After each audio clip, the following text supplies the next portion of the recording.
Hello, today is the 21st of January. Time for another market review. It's Tuesday today. Yesterday we had Martin Luther King Day. So markets were in trading with the exception of Bitcoin, obviously. And we also had a bit of a political situation, namely Trump has been inaugurated. He had his speech, has made his declarations, and let's see in which configuration we are about to start this week. So, first of all, the volatility is quite likely to retreat from here, in my opinion, because it had a number of breakdowns and it tends to spike up, but it quickly gets hammered below these moving averages. And in that case, it could be pushed further to the downside, and it could coincide with a rather productive market environment. It also is confirmed by the Qs, the Nasdaq index ETF right now. As you can see, it has broken out of from this local downtrend, and if we take a look at the futures, it seems to be resilient about that. It doesn't want to fall back into this trend, this channel, if you want. But it's still possible. But given the fact that there are no major economic releases this week, this is the next week, which will be far more important. I don't think that there will be any major catalysts, news items or macro releases which could put significant pressure on the index. So far, it seems to be quite receptive of the policies which the new administration is about to implement and is already implementing as we speak. Okay, so what else? Let's take a look at the mid caps and small caps. There has been an impulse,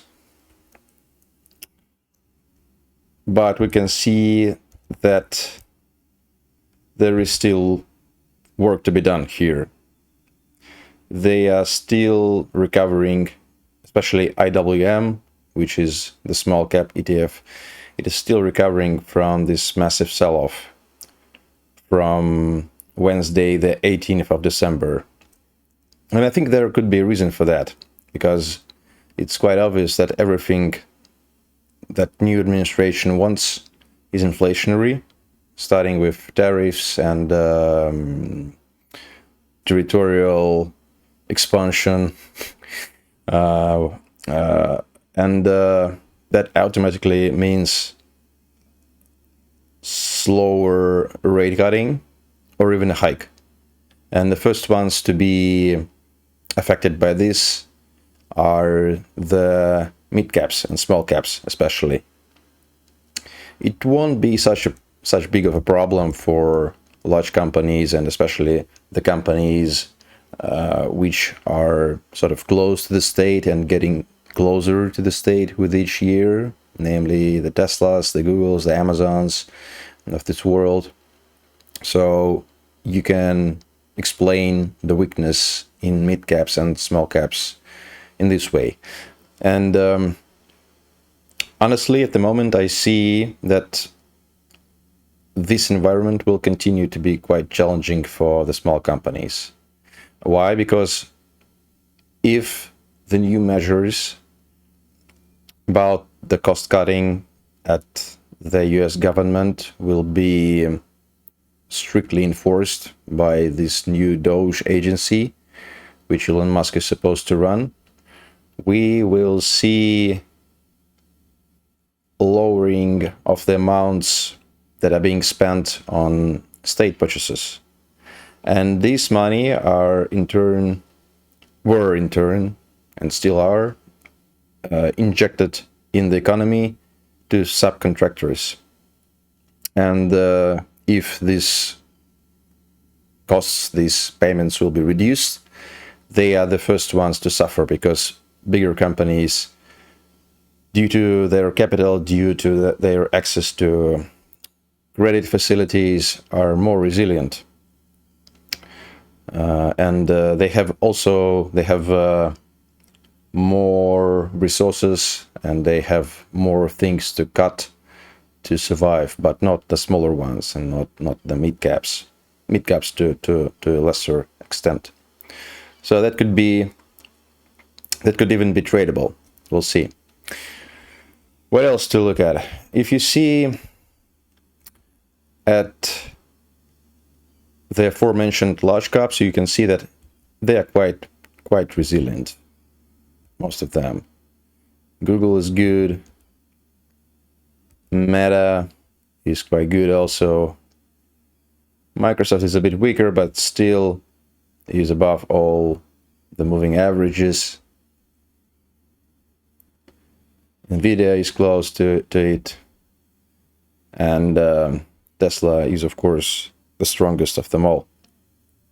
So that sort of confirms this observation about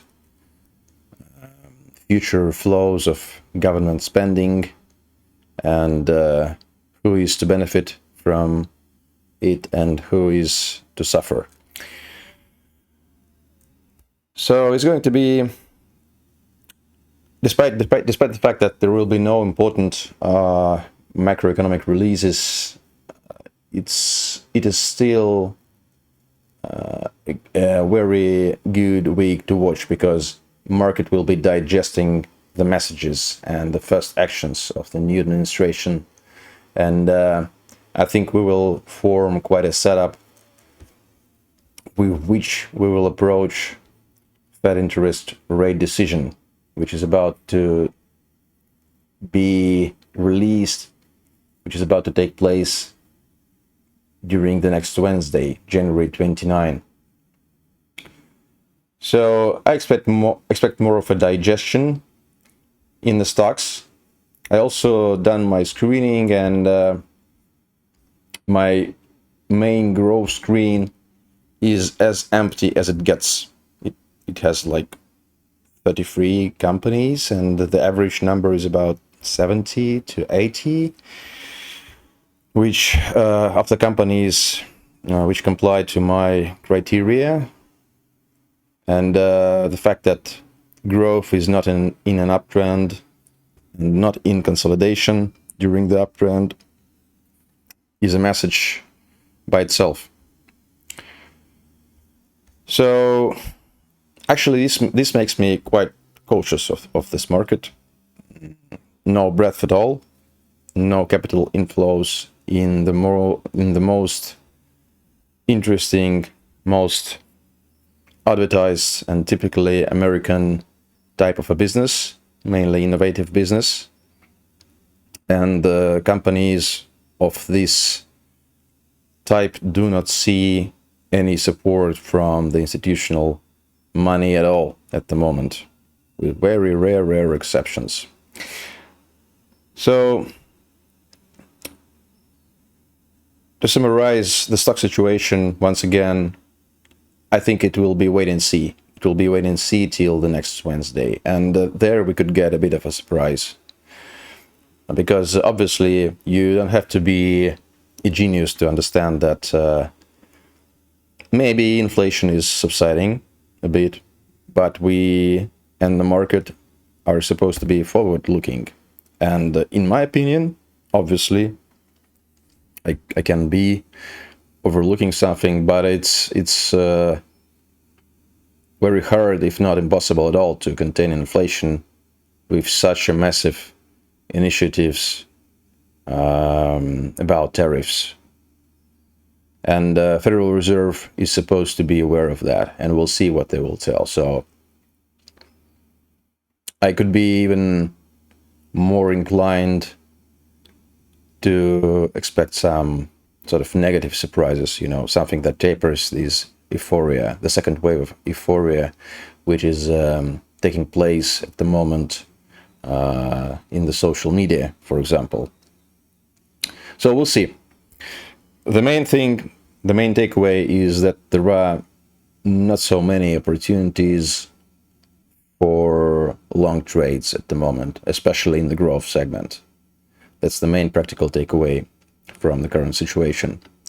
And with that being said, let's take a look at the domain of the coin. And to my surprise, BTC is quite resilient.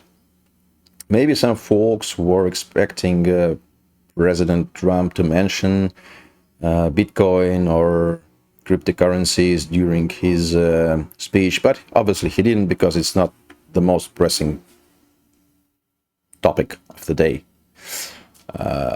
Mainly, he criticized corruption in the previous administration, migration crisis. He mentioned inflation, but what's interesting, what I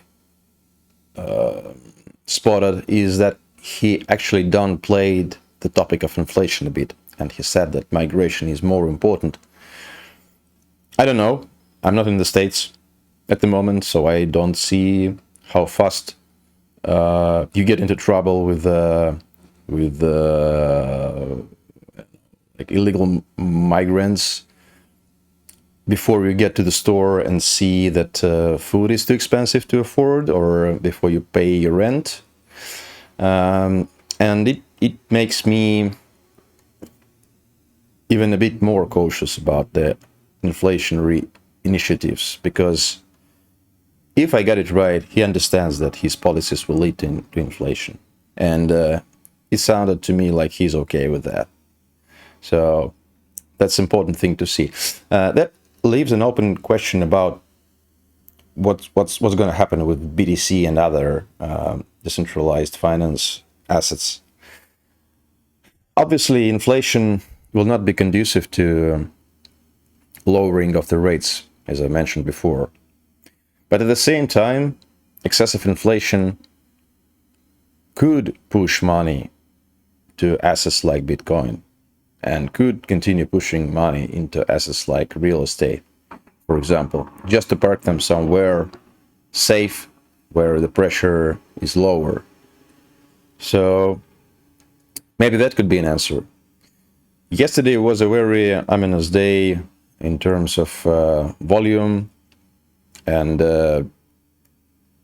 yesterday I thought that the chance that it will be a top is quite high.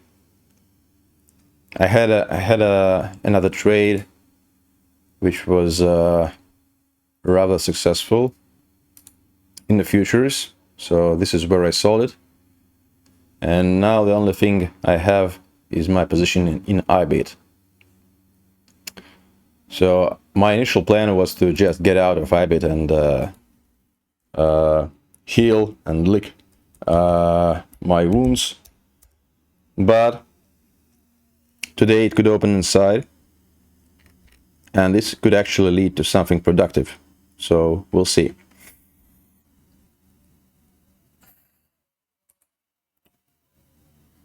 So basically, this is the only explanation of this resilience. Maybe there are some announcements to be made, because a couple of days ago, Bloomberg, actually it was on Friday, Bloomberg posted this news flash about supposed plans to designate maybe a special committee to promote cryptocurrencies in the economy of the United States. So that could be a catalyst when it becomes public. So we'll see. To summarize, stocks are rather weak, nothing interesting happening there, not at the level of individual stocks. Maybe you could take a look at the Teslas, which could be buyable today, especially if it pulls back a bit. Maybe to this level. And with the exception of that, maybe AVGO is good also, but I don't like this micro gap again. So a pullback could be useful, maybe to this level. This is the pre-market level, which is quite early at the moment.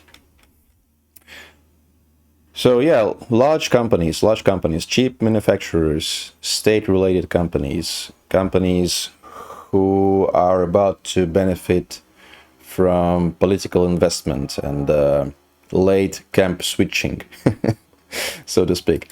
And cryptos, Bitcoin, this is market cap, this is not, this is about market cap, so this one. And I also like what's happening at XRP. So this is classic price picture. What makes me stay aside is that it already had a spectacular rise, so it's a bit too late for me personally. But who knows? It's a decent consolidation. How long did it take?